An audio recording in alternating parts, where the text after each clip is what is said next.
नमस्कार दोस्तों, एनसीईआरटी की सीरीज़ में आपका स्वागत है। जैसा कि आप जानते हो, मैं आपके लिए एनसीईआरटी की सीरीज स्टार्ट कर रहा हूं और इस सीरीज में सबसे पहले मैं आज आपके लिए एनसीईआरटी की भूगोल सब्जेक्ट लेकर के आया हूं। इस जियोग्राफी सब्जेक्ट में मैं 6 क्लास की बुक लेकर के आया हूँ। 6 क्लास के पहले चैप्टर पे आज हम डिस्कस करेंगे। इस चैप्टर में आज हम डिस्कस करेंगे दोस्तों सौर मंडल में पृथ्वी। तो सौर मंडल में पृथ्वी जो चैप्टर है हमारा, इसमें हम देखेंगे कि सौर मंडल में क्या क्या है, सौर मंडल के बारे में जानेंगे, ग्रह के बारे में जानेंगे और इसमें जो महत्वपूर्ण चीज़ें होंगी उसके बारे में जानेंगे। और दोस्तों, जो मैं ये एनसीईआरटी की बुक लेकर के आया हूँ, मैं एनसीईआरटी बुक को लाइन बाय लाइन पढ़ूंगा और जो महत्वपूर्ण बिंदु होंगे उस पर अच्छे से डिस्कस करूंगा और मैं समझाने का प्रयास करूंगा दोस्तों, जिससे आपको समझने में आसानी हो। तो चलो हम स्टार्ट करते हैं दोस्तों। एनसीईआरटी ज्योग्राफी सब्जेक्ट क्लास 6 के चैप्टर नंबर 1 सौर मंडल में पृथ्वी दोस्तों। तो लाइन बाय लाइन पढ़ता हूं और महत्वपूर्ण बिंदुओं पर चर्चा करेंगे दोस्तों। तो जैसा आप देख रहे हो, सूर्यास्त के बाद आकाश को देखना कितना अच्छा लगता है। आसमान में पहले एक या दो चमकते बिंदु दिखते हैं, लेकिन बाद में इनकी संख्या बढ़ती जाती है। आप इनकी गणना नहीं कर सकते। संपूर्ण आकाश छोटी छोटी चमकदार वस्तुओं से भर जाता है। इनमें से कुछ चमकीले होते हैं एवं कुछ धुंधले।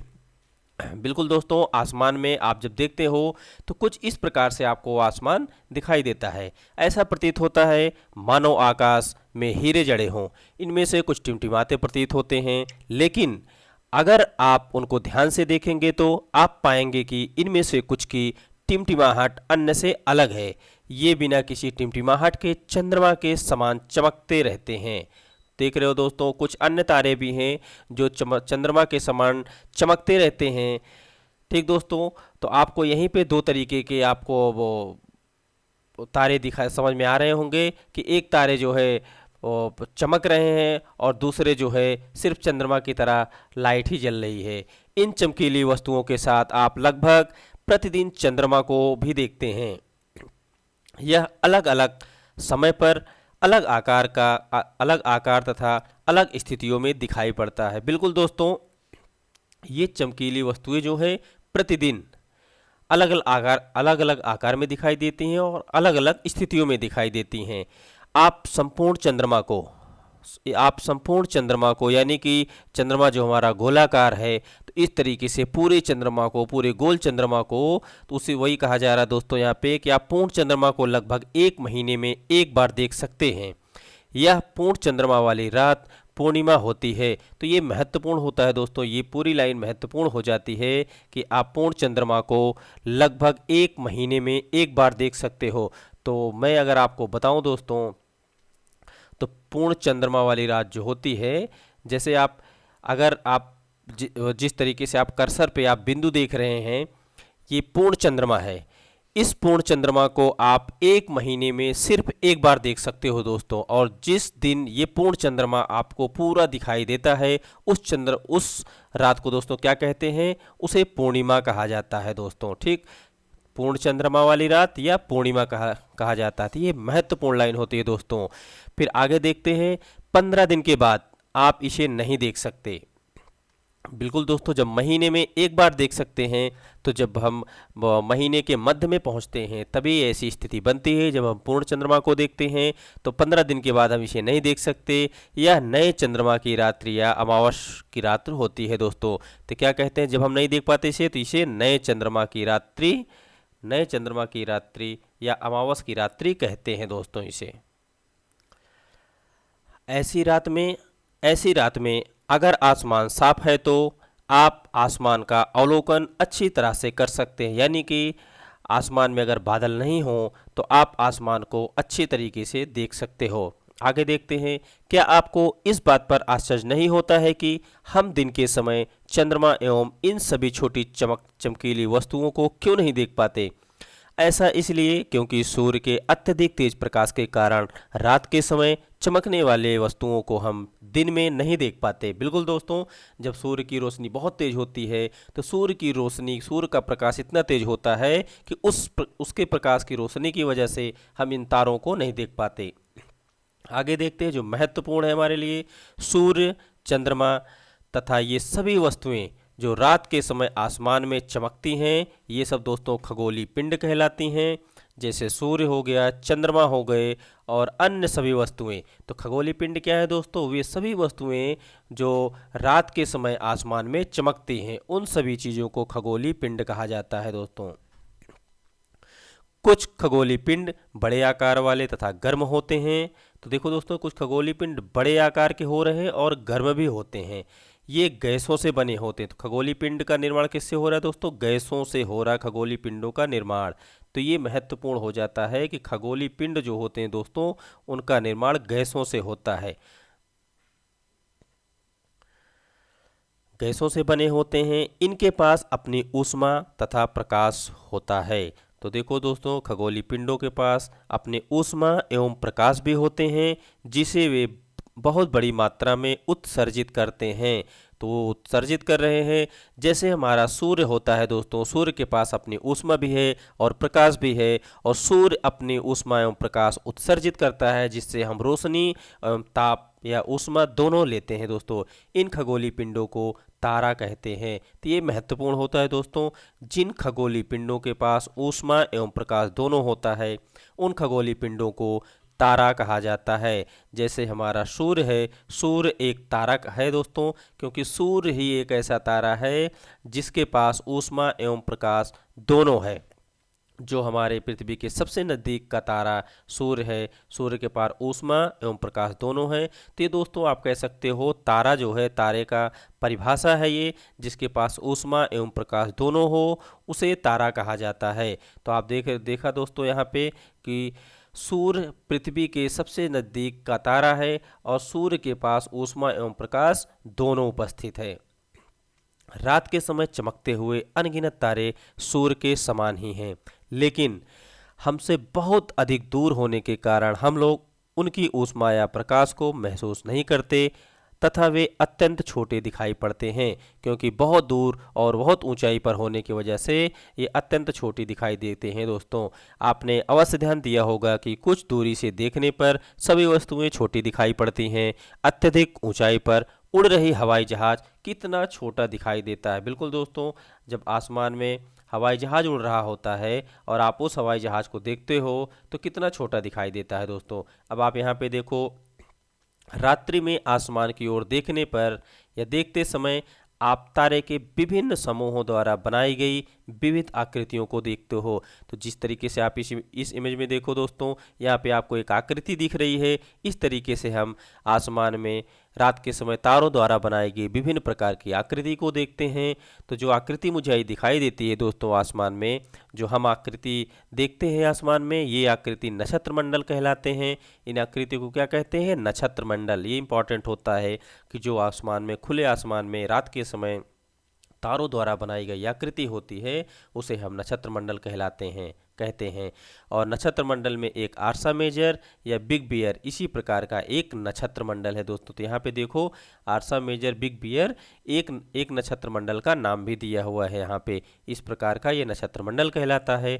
बहुत आसानी से पहचान में आने वाला नक्षत्र मंडल सप्तऋषि यानी कि सप्त यानी सात, ऋषि यानी संत, यह 7 तारों का समूह है, जो कि नक्षत्र मंडल आर्सा मेजर का एक भाग है दोस्तों।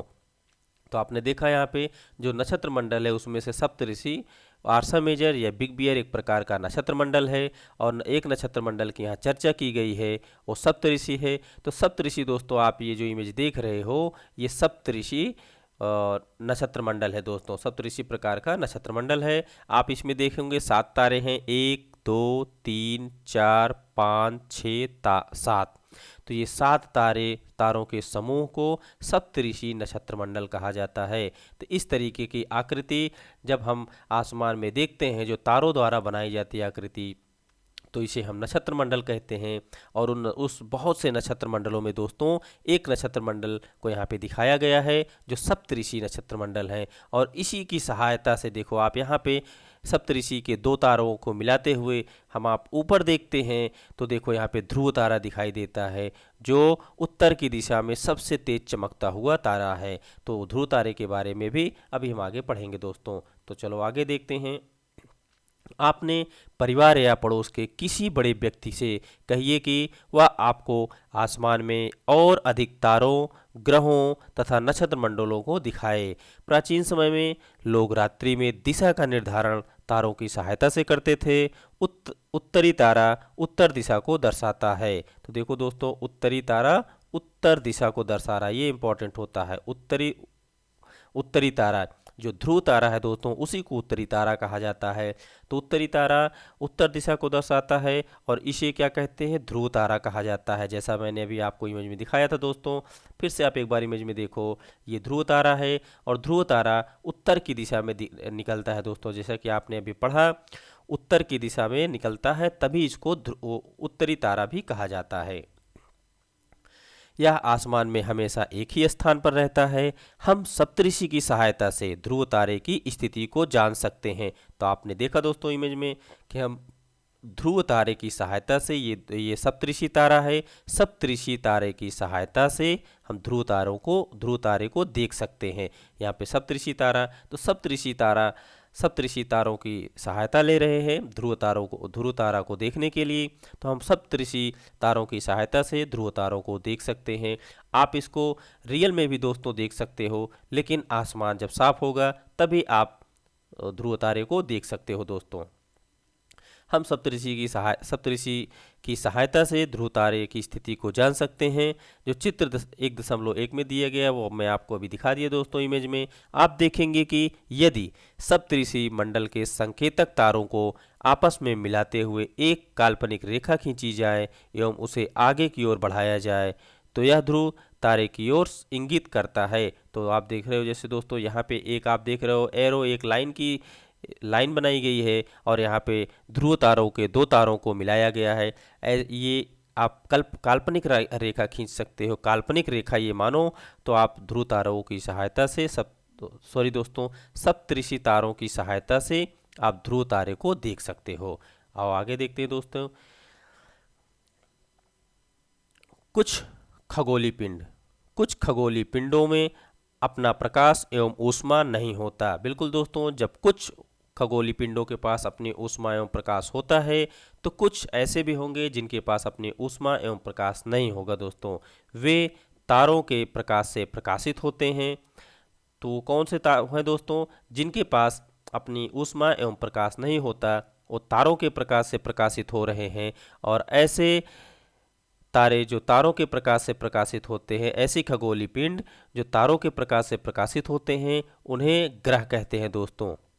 वो ग्रह कहलाते हैं जो दूसरे खगोलीय पिंडों के प्रकाश से प्रकाशित होते हैं। ग्रह, जिसे अंग्रेजी में प्लेनेट कहते हैं दोस्तों, देख रहे हो आप, उसे अंग्रेजी में प्लेनेट कहते हैं। ग्रीक भाषा के प्लेनेटाई शब्द से बने हैं, जिसका अर्थ होता है परिभ्रमक। तो दोस्तों इसका अर्थ क्या होता है, परिभ्रमक, अर्थात चारों ओर घूमने वाला। तो दोस्तों चारों ओर घूमने वाले, तो इस शब्द को आप याद रखो कि जो हमारा ग्रह होता है प्लेनेट, जिसका मतलब होता है चारों ओर घूमने वाले, ये बहुत महत्वपूर्ण भूमिका निभाएंगे आपको ग्रह को पढ़ने के और समझने के बारे में दोस्तों। पृथ्वी जिस पर हम रहते हैं एक ग्रह है। तो देखो दोस्तों, पृथ्वी क्या है, पृथ्वी हमारी एक ग्रह है। यह अपनी संपूर्ण प्रकाश एवं ऊष्मा, देखो दोस्तों यहाँ पे दोनों चीज, प्रकाश एवं ऊष्मा किससे प्राप्त कर रही है, सूर्य से। तो ये संपूर्ण ऊष्मा एवं प्रकाश सूर्य से प्राप्त करती है, जो कि पृथ्वी के सबसे नज़दीक का तारा है। तो देखो दोस्तों, सूर्य क्या है, पृथ्वी के सबसे नज़दीक का तारा। पृथ्वी को बहुत अधिक दूरी से, जैसे चंद्रमा से देखने पर यह चंद्रमा की तरह चमकती हुई प्रतीत होती है।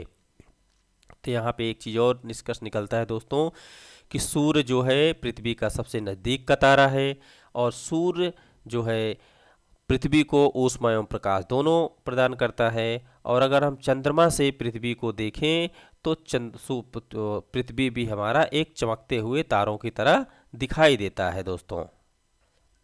अब दोस्तों इस इमेज को देखते हैं और इस इमेज को अच्छे से समझते हैं। ये सौरमंडल में पृथ्वी सौरमंडल का एक इमेज है, जिसमें मैं आपको दिखा रहा हूँ। ये सूर्य है, सूर्य के बाद सबसे नज़दीक का ग्रह दोस्तों बुध है। जैसा कि आप जानते हो कि 8 ग्रह है और सूर्य है। सौरमंडल परिवार में सूर्य और उसके साथ 8 ग्रह हैं।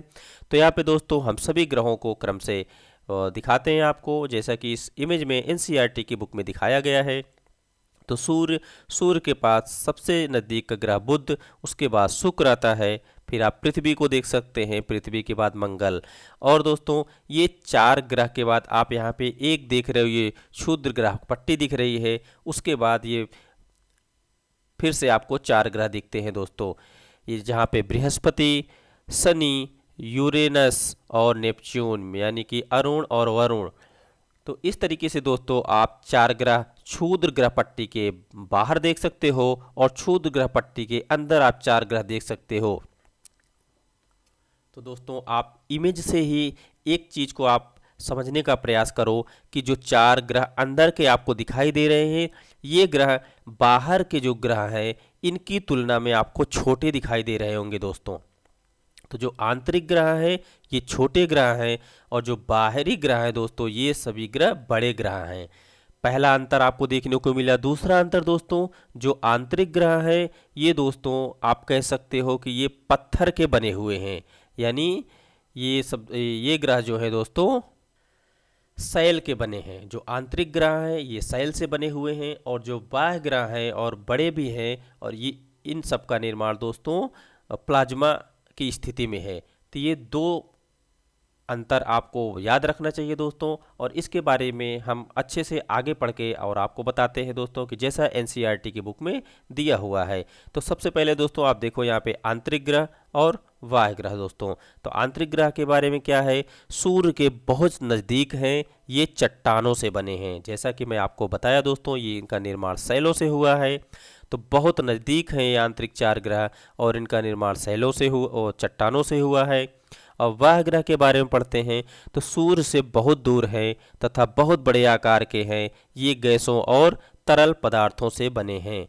तो इनका दोस्तों जो बाह्य ग्रह है इनका निर्माण गैसों और तरल पदार्थ यानी ये प्लाज्मा स्थिति में है और इनका निर्माण गैसों के द्वारा हुआ है दोस्तों।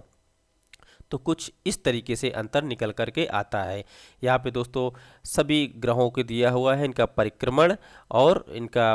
परिक्रमण और घूर्णन की स्थिति दिया हुआ है, कौन से ग्रह कितने दिनों में घूम रहे हैं। तो आप इस वीडियो को रोककर अच्छे से पढ़ने का प्रयास करो ताकि आपको आगे कोई दिक्कत ना हो और आपके लिए हेल्पफुल होगा दोस्तों। आगे देखते हैं दोस्तों, आसमान में दिखने वाला चंद्रमा एक उपग्रह है। तो इसको देखो दोस्तों, क्या कहा जा रहा है यहाँ पे कि जो आसमान में आप चंद्रमा देखते हैं, चंद्रमा क्या है दोस्तों, उपग्रह। अभी हम लोग ग्रह के बारे में देख रहे थे, अब यहाँ पे बात आई कि चंद्रमा एक उपग्रह है। तो यह हमारी पृथ्वी का सहचर यानी दोस्तों पृथ्वी के समान तथा इसके चारों ओर चक्कर लगाता है, यानी कि पृथ्वी के बराबर है और पृथ्वी के चारों ओर दोस्तों ये चक्कर लगा रहा है। तो पृथ्वी के चारों ओर चक्कर लगाने वाला है, इसीलिए इसे क्या कह दिया गया, ये उपग्रह है। तो उपग्रह है तो किसका चक्कर लगा रहा है दोस्तों, ये पृथ्वी का चक्कर लगा रहा है। अब पृथ्वी का चक्कर लगा रहा है तो दोस्तों किसका उपग्रह होगा, ये पृथ्वी का उपग्रह होगा, क्योंकि ये पृथ्वी का चक्कर लगा रहा है। तो ये चंद्रमा एक उपग्रह है और पृथ्वी का चक्कर लगा रहा है, पृथ्वी के चारों ओर ये घूम रहा है। हमारी पृथ्वी के समान 7 अन्य ग्रह हैं। तो एक तो पृथ्वी हो गई दोस्तों, 7 अन्य ग्रह, टोटल हो गए 8 ग्रह, जो सूर्य के प्रकाश एवं ऊष्मा द्वारा ऊष्मा प्राप्त कर रहे हैं, यानी सूर्य से प्रकाश एवं ऊष्मा दोनों प्राप्त कर रहे हैं। इनमें से कुछ के पास अपने चंद्रमा भी हैं। तो देखो दोस्तों, कुछ के पास अपने चंद्रमा है, जिसमें से एक पृथ्वी भी है, पृथ्वी के पास चंद्रमा है। आगे देखते हैं दोस्तों सौरमंडल। तो सौरमंडल को मैंने भी इमेज में देखा दोस्तों, इमेज में देख करके पढ़ा और समझने का प्रयास किया। अब यहाँ पे सौरमंडल के बारे में थोड़ा सा देखते हैं, थ्योरी में क्या दिया गया है एनसीईआरटी 6 क्लास की बुक में।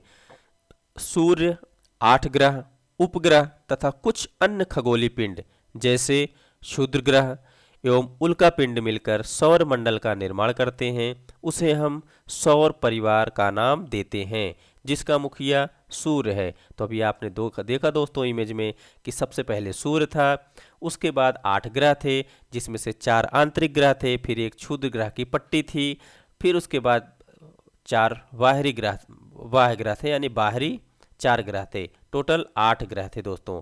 अब हम आगे देखते हैं सूर्य के बारे में। जो सौर मंडल का मुखिया सूर्य है, तो हम सूर्य के बारे में देखते हैं दोस्तों। सूर्य सौर मंडल के केंद्र में स्थित है। तो बिल्कुल दोस्तों, सूर्य जो है बीचों बीच में, जो 8 ग्रह हैं उनके बीचों बीच में सूर्य की स्थिति है। यह बहुत बड़ा है एवं अत्यधिक गर्म गैसों से बना है। तो सूर्य का निर्माण भी देखो दोस्तों किससे है? अत्यधिक गर्म एवं गैसों से बना है। तो सूर्य का निर्माण गैसों से हुआ है, जिसका खिंचाव बल इसके सौर मंडल को बांधे रखता है। तो इसमें दोस्तों खिंचाव बल भी है। खिंचाव बल के कारण ये सौर मंडल को बांधे रखता है। सूर्य सौर मंडल के लिए प्रकाश एवं ऊष्मा का एकमात्र स्रोत है। तो यानी सूर्य से ही दोस्तों सभी 8 ग्रह ऊष्मा एवं प्रकाश प्राप्त कर रहे हैं। लेकिन हम इसकी अत्यधिक तेज ऊष्मा को महसूस नहीं करते, क्योंकि सबसे नज़दीक का तारा होने के बावजूद यह हमसे बहुत दूर है। पृथ्वी सूर्य से लगभग 15 करोड़ किलोमीटर दूर है। देखो दोस्तों कितनी दूर, 15 करोड़ किलोमीटर दूर। यानी कि इस पृथ्वी का सबसे नज़दीक का तारा होने के बावजूद भी सूर्य और पृथ्वी में कितनी दूरी है दोस्तों? 15 करोड़ किलोमीटर, जो कि बहुत लंबी दूरी होती है दोस्तों। अगर 15 करोड़ किलोमीटर की दूरी नहीं होती तो क्या हम आप सूर्य की ऊष्मा को बर्दाश्त कर पाते? या जो सूर्य की रोशनी, जो गर्माहट, तपिश होती है, बर्दाश्त करना मुश्किल होता है। आगे देखते हैं दोस्तों ग्रह के बारे में। हमारे सौरमंडल में 8 ग्रह हैं, जैसा कि अभी आपने इमेज में देखा दोस्तों 8 ग्रह हैं। सूर्य से दूरी के अनुसार वे बुध, शुक्र, पृथ्वी, मंगल, बृहस्पति, शनि, यूरेनस और नेपच्यून, ये कुछ इस तरीके से दोस्तों ये स्थिति के अनुसार हैं। जो क्रम है इनका 8 ग्रहों का, इस क्रम में ये 8 ग्रह स्थित है। तो यहाँ पे एक दोस्तों बच्चों को याद करने के लिए दिया हुआ है कि आप इस तरीके से इनकी स्थिति को याद कर सकते हो कि कौन से ग्रह किस स्थिति में, किस ग्रह का कौन सा नंबर है। तो यहाँ पे देखो दोस्तों ये एक बहुत ही महत्वपूर्ण जानकारी है, इसको भी देख लेते हैं। जियो और लॉजी। तो जियोलॉजी का मतलब है दोस्तों पृथ्वी का अध्ययन, और जियोमेट्री का मतलब दोस्तों पृथ्वी का मापन, और जियोआइट का मतलब है पृथ्वी के आकार के अनुरूप। तो ये 3 चीज़ बहुत ही महत्वपूर्ण दोस्तों, जियोलॉजी, जियोमेट्री और जियोआइट। ये तीनों चीज़ों को आपको याद करना चाहिए, क्योंकि ये भी एग्जाम में पूछे जाते हैं।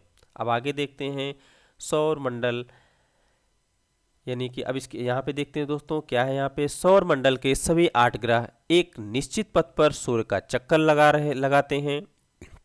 बिल्कुल दोस्तों, जो 8 ग्रह हैं एक निश्चित पथ पर चक्कर लगा रहे हैं। अगर ये निश्चित पथ पर नहीं हो, ये दोस्तों निश्चित पथ पर है, अगर ये निश्चित पथ पर नहीं चलेंगे, जो जिसका रास्ता तय किया गया है उसी रास्ते पे नहीं चलेंगे, तो आपस में टकरा जाएंगे। आपस में टकराने से बहुत नुकसान, यानी आप कह सकते हो कि भूचाल आ जाएगा। इस वजह से एक निश्चित ग्रह पे चलते हैं। ये रास्ते दीर्घ वृत्ताकार है। तो कैसे हैं दोस्तों? दीर्घ वृत्ताकार। ये चीज़ याद रखना चाहिए आपको कि ये दीर्घ वृत्ताकार में फैले हुए हैं। ये कक्षा कहलाते हैं। जिस रास्ते पे ये चलते हैं, जो इनका पथ है, और दीर्घ वृत्ताकार का इनका जो निश्चित पथ है दोस्तों, उसे क्या कहा जाता है? कक्षा। वो कक्षा कहलाते हैं। बुध सूर्य के सबसे नज़दीक का ग्रह है। ये तो आपने इमेज में भी देख लिया दोस्तों, सबसे नज़दीक का ग्रह बुध है। अपनी कक्षा में सूर्य के चारों ओर एक चक्कर लगाने में इसे केवल 88 दिन का समय लगता है। ये बुध के बारे में बात हो रही दोस्तों कि बुध एक दिन 88 दिन में सूर्य का चक्कर लगाता है। शुक्र को पृथ्वी का जुड़वा ग्रह भी कहा जाता है। तो देखो दोस्तों, शुक्र को पृथ्वी का जुड़वा ग्रह, तो शुक्र और पृथ्वी दोस्तों एक कुछ न कुछ समानताएं होंगी। कुछ समानता होने की वजह से शुक्र और पृथ्वी को जुड़वा ग्रह कहा जाता है, या जुड़वा बहन भी आप कह सकते हो। शुक्र और पृथ्वी को कहा जाता है क्योंकि इसका आकार एवं आकृति लगभग पृथ्वी के समान है। शुक्र की दोस्तों आकृति लगभग आकार और आकृति दोनों पृथ्वी के समान है शुक्र की। इस वजह से इसे शुक्र को पृथ्वी का जुड़वा ग्रह या जुड़वा बहन कहा जाता है। बहुत साल पहले दोस्तों ये पृथ्वी, ये जो 8 ग्रह हैं आज, ये 9 ग्रह हुआ करते थे, जिसमें प्लूटो था। प्लूटो के बारे में पढ़ते हैं, जो अब इसको हटा दिया गया है ग्रहों की श्रेणी से। अभी तक प्लूटो भी एक ग्रह माना जाता था, परंतु अंतर्राष्ट्रीय खगोलीय संगठन ने अपनी बैठक जो अगस्त 2006 में हुई थी दोस्तों, इस बैठक में यह निर्णय लिया कि कुछ समय पहले खोजे गए अन्य खगोलीय पिंड सिरसा या प्लूटो बौने ग्रह कहे जा सकते हैं। यानी जो प्लूटो 9वां ग्रह था दोस्तों, इसका आकार छोटा था, तो इसे बौना ग्रह कह करके इसे ग्रह की श्रेणी से हटा दिया गया। जो 2006 में बैठक हुई थी उसमें यह फैसला लिया गया था कि जो 8वां ग्रह प्लूटो है, ये ग्रहों की आकार से इसका वो ग्रहों का जो आकार होता है, जो मानक है, उससे यह छोटा है, इसलिए इसे बौना ग्रह कह दिया गया। और बौना ग्रह कह करके इसको दोस्तों ग्रह की श्रेणी से हटा दिया गया। अब इसको हटाने के बाद अब ग्रहों की संख्या दोस्तों बचती है सिर्फ 8। तो हम 8 ग्रहों को ही अब पढ़ते हैं दोस्तों। यहाँ पे एक छोटी सी जानकारी दोस्तों, सूर्य के प्रकाश से संबंधित। प्रकाश की गति लगभग 3 लाख किलोमीटर प्रति सेकंड है दोस्तों। आप देख रहे हो कितनी गति है, कितनी तेज से प्रकाश आता है, 3 लाख किलोमीटर प्रति सेकंड। इस गति के बावजूद सूर्य के प्रकाश को पृथ्वी तक पहुंचने में लगभग 8 मिनट का समय लगता है। लगभग 8 मिनट का दोस्तों, ये एग्जैक्ट नंबर नहीं है क्योंकि हम NCERT 6 क्लास की बुक पढ़ रहे हैं, तो अभी इसमें थोड़ा सा कुछ सेकंड भी दिया हुआ है। ये लगभग एक मोटी मोटी जानकारी दी गई है, ये लगभग 8 मिनट लगता है सूर्य की रोशनी पृथ्वी तक पहुंचने में। अब हम यहाँ पे दोस्तों पृथ्वी के बारे में पढ़ते हैं। पृथ्वी से दूरी के हिसाब से पृथ्वी तीसरा ग्रह है। सॉरी दोस्तों, सूर्य से दूरी के हिसाब से पृथ्वी तीसरा ग्रह है। तो देखो दोस्तों, सूर्य से पृथ्वी की दूरी के हिसाब से तीसरा ग्रह निकल रहा है पृथ्वी। सबसे पहले था शुक्र, उसके बाद सॉरी दोस्तों, सबसे पहले बुध था, फिर शुक्र है, उसके बाद तीसरा ग्रह पृथ्वी आता है जिस पे हम लोग रहते हैं। आकार में यह 5वां ग्रह है दोस्तों। दूरी के हिसाब से तो तीसरा था, लेकिन आकार में यह 5वां ग्रह सबसे बड़ा ग्रह है। तो जो इससे 4 बड़े ग्रह हैं दोस्तों, उसको आपको रटने की ज़रूरत नहीं है। आप ऐसे समझो कि जो 4 बाहरी ग्रह हैं वो पृथ्वी से बड़े हैं। तो जब 4 बाहरी ग्रह हैं वो बड़े हैं, तो पृथ्वी ही एक है जो आंतरिक ग्रह में सबसे बड़ा है। तो पृथ्वी 5वें नंबर पे ही आएगा दोस्तों, क्योंकि आंतरिक ग्रह की तुलना में बाहरी ग्रह जो है 4, वो सभी ग्रह बड़े हैं दोस्तों। तो 4 बाहरी ग्रह बड़े हैं और आंतरिक ग्रह में सबसे बड़ा पृथ्वी आता है। तो आकार के हिसाब से दोस्तों पृथ्वी 5वां सबसे बड़ा ग्रह है। यह ध्रुवों के पास चपटी है, तो ये महत्वपूर्ण होता है दोस्तों। ध्रुवों के पास पृथ्वी चपटी है, यही कारण है कि इसके आकार को भू आब कहा जाता है। ठीक दोस्तों, क्या कहा जाता है? भू आब।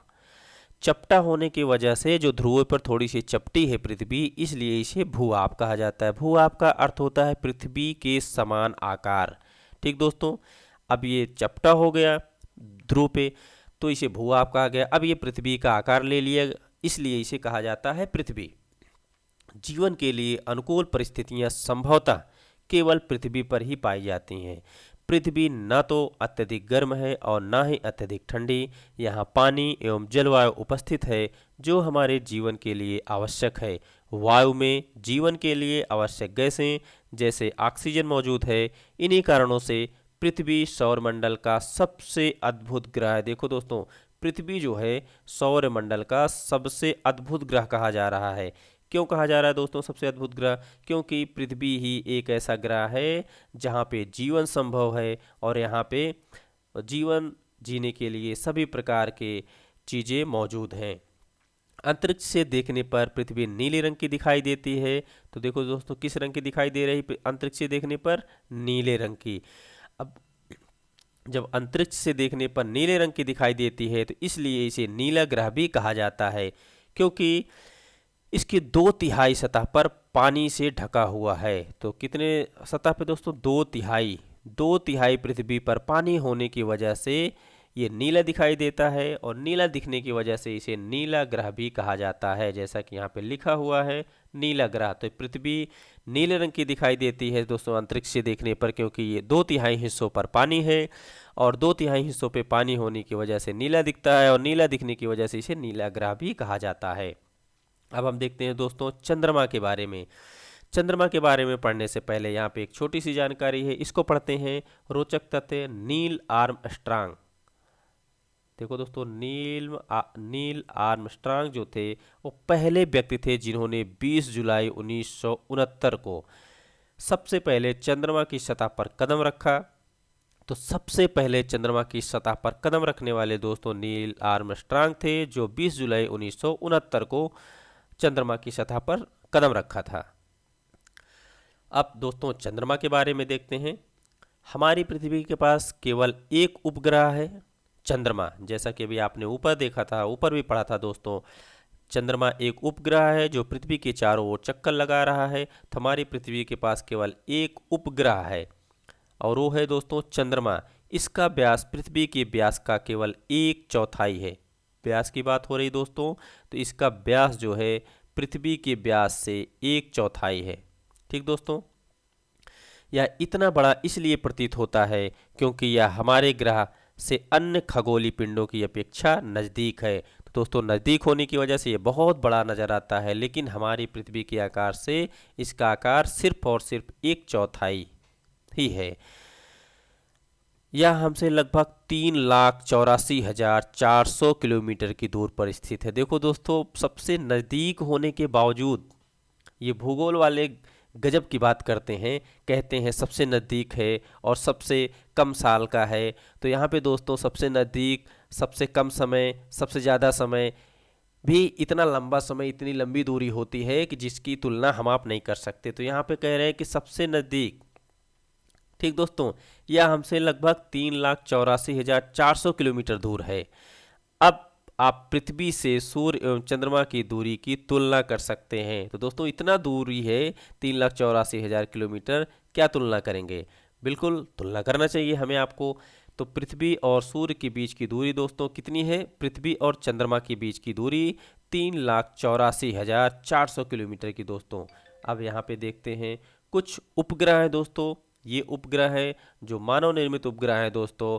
इस उपग्रह को अंतरिक्ष में भेजा गया है, तो इस उपग्रह के बारे में भी दोस्तों पढ़ना चाहिए। उपग्रह एक खगोलीय पिंड है। उपग्रह भी दोस्तों एक खगोलीय पिंड है जो ग्रहों के चारों ओर उसी प्रकार चक्कर लगाता है जिस प्रकार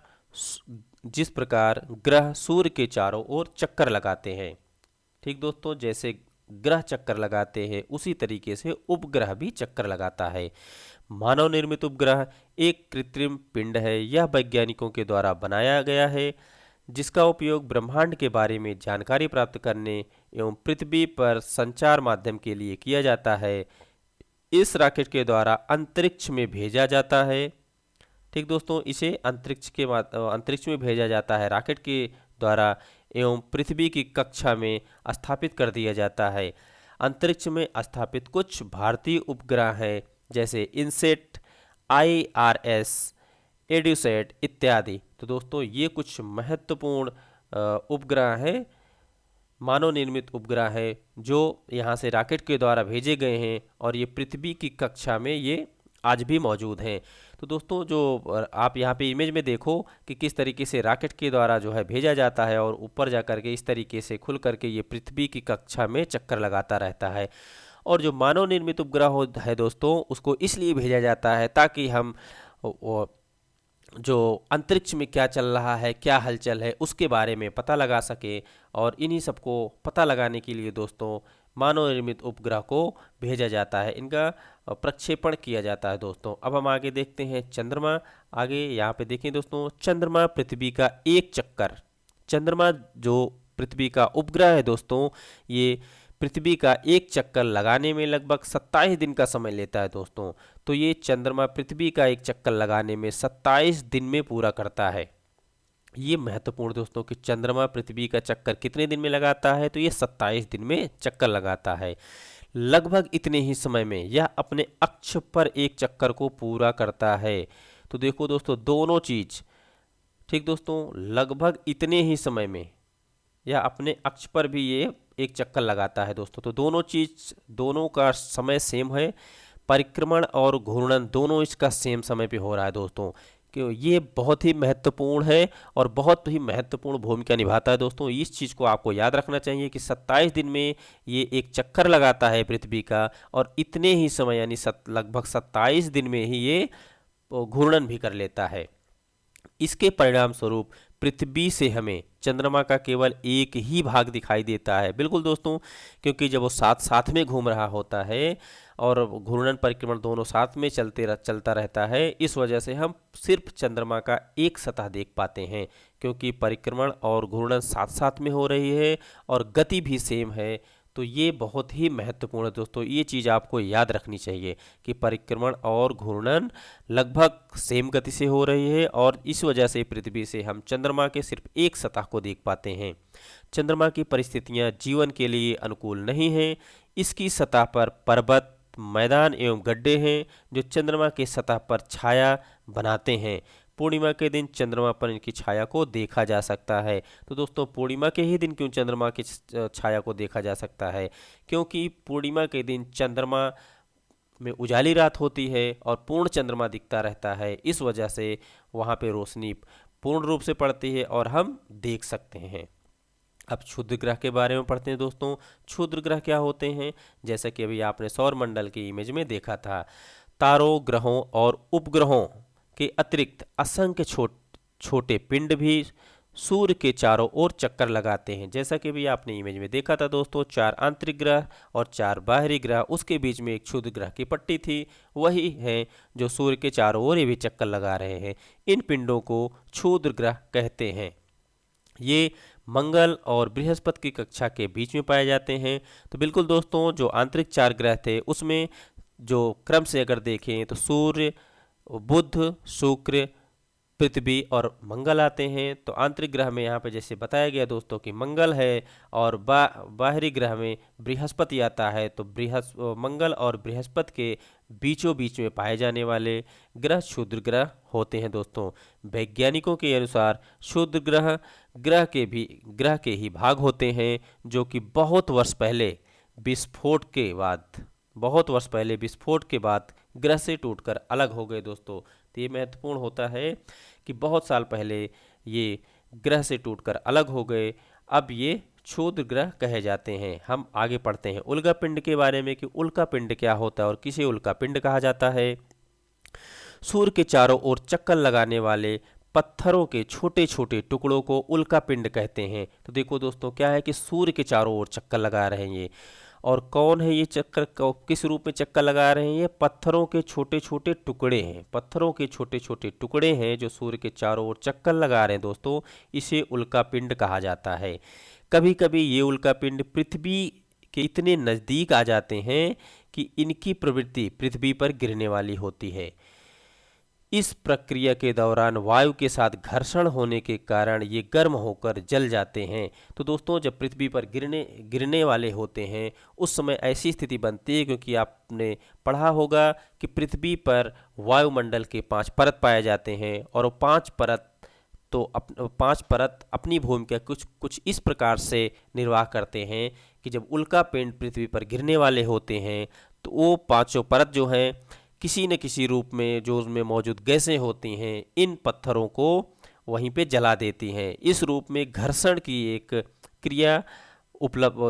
प्रक्रिया होती है दोस्तों। इस प्रक्रिया के दौरान वायु के साथ घर्षण होने के कारण ये गर्म होकर जल जाते हैं। फलस्वरूप चमकदार प्रकाश उत्पन्न होता है।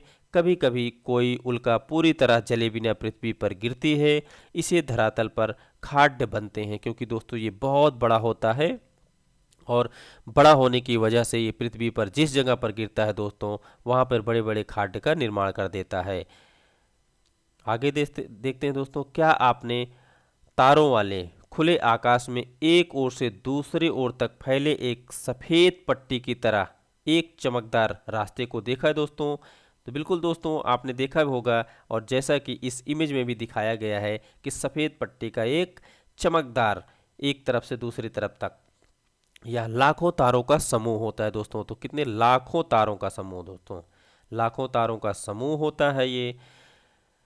यह पट्टी आकाश गंगा कहलाती है, ये महत्वपूर्ण होता है दोस्तों। तो लाखों तारों के समूह को दोस्तों क्या कहते हैं, आकाश गंगा, जिसे हम मिल्की वे भी कहते हैं। तो लाखों तारों के समूह को क्या कहते हैं, आकाश गंगा, और इसे इंग्लिश में मिल्की वे कहते हैं।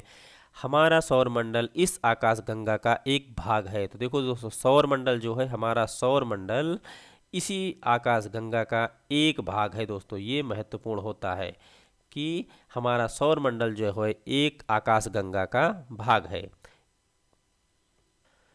तो यानी दोस्तों, जो हमारा सौर मंडल है, हमारा सौर मंडल किसी न किसी आकाश गंगा में स्थित होगा, तभी आकाश गंगा का एक भाग बनता है। प्राचीन भारत में इसकी कल्पना आकाश में प्रकाश की एक बहती नदी से की गई थी। इस प्रकार इसका नाम आकाश गंगा पड़ा था। आकाश गंगा करोड़ों तारों, बादलों तथा गैसों की एक प्रणाली है। तो देखो दोस्तों, यहाँ पे लाखों तारों के समूह को आकाश गंगा कहा जाता था।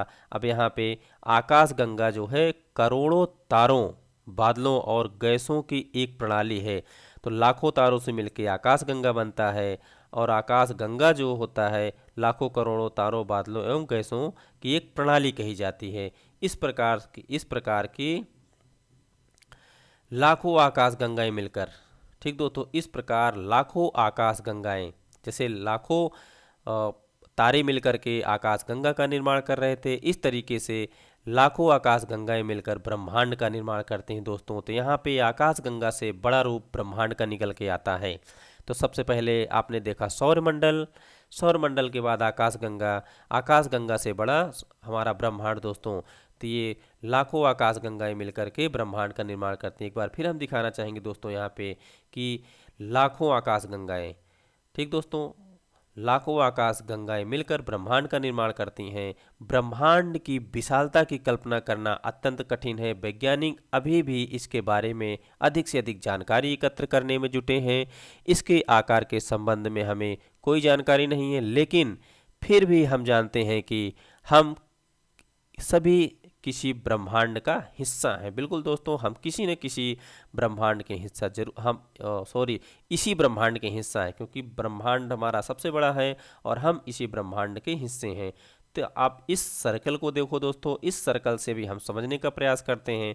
सबसे पहले इसको पढ़ते हैं, फिर यहाँ पे हम आपको समझाते हैं। क्या आप ब्रह्मांड के साथ अपना संबंध बता सकते हैं? आप पृथ्वी पर हैं, बिल्कुल दोस्तों, आप पृथ्वी पर हैं, तथा पृथ्वी सौर मंडल का एक भाग है, बिल्कुल दोस्तों। और हमारा सौर मंडल आकाश गंगा यानी मिल्की वे का भाग है, और जो ब्रह्मांड का हिस्सा है। तो आओ इस तरीके से समझते हैं दोस्तों कि हम पृथ्वी पर हैं, ये दोस्तों हम हैं, ठीक दोस्तों। अब यहाँ पे जैसे कि आप हो, हम हैं, या कोई भी यहाँ पे मानव है, तो हम लोग किस पे रहते हैं दोस्तों? पृथ्वी पर रहते हैं, ठीक दोस्तों। तो हमसे बड़ा पृथ्वी, तो हम लोग पृथ्वी पे रहते हैं। तो पृथ्वी किसका भाग है दोस्तों? पृथ्वी सौरमंडल का भाग है, क्योंकि सौरमंडल में ही पृथ्वी है। क्योंकि सौरमंडल में 8 ग्रह है, तो उसी में एक ग्रह हमारी पृथ्वी है। तो पृथ्वी सौरमंडल का भाग है दोस्तों। अब सौरमंडल किसका भाग है दोस्तों? तो सौरमंडल तो आकाशगंगा में ही है। तो सौरमंडल आकाशगंगा का भाग हुआ, यानी कि सौरमंडल से बड़ा आकाशगंगा, जो लाखों तारों से मिलकर के बन रहा है दोस्तों। अब आकाशगंगा किस में दोस्तों? ब्रह्मांड में है, क्योंकि लाखों आकाशगंगाएं मिलकर के एक ब्रह्मांड का निर्माण कर रही हैं। तो इस तरीके से सबसे बड़ा ब्रह्मांड, उसके बाद उसके अंतर्गत आता है आकाशगंगा। आकाशगंगा में हमारा सौरमंडल, और सौरमंडल में पृथ्वी, और पृथ्वी पर दोस्तों हम आते हैं। तो इस तरीके से आज NCERT 6th क्लास जियोग्राफी की बुक का पहला चैप्टर समाप्त होता है दोस्तों। और हमने आज आपको NCERT बुक के पहले चैप्टर जियोग्राफी 6th क्लास के पहले चैप्टर को ख़त्म किया दोस्तों। तो मैं ज़्यादा से ज़्यादा ये प्रयास किया कि आपको अच्छे से बता सकूं, अच्छे से समझा सकूं दोस्तों। मैं लाइन बाय लाइन पढ़ता गया, और इसमें जो महत्वपूर्ण बिंदु थे, महत्वपूर्ण कंटेंट थे, उसको मैं अच्छे से समझाने का प्रयास किया दोस्तों। और आपको मैं आशा करता हूँ कि आपको वीडियो अच्छी लगी होगी। अब हम अगले वीडियो में मिलेंगे दोस्तों, तब तक के लिए धन्यवाद। जय हिंद।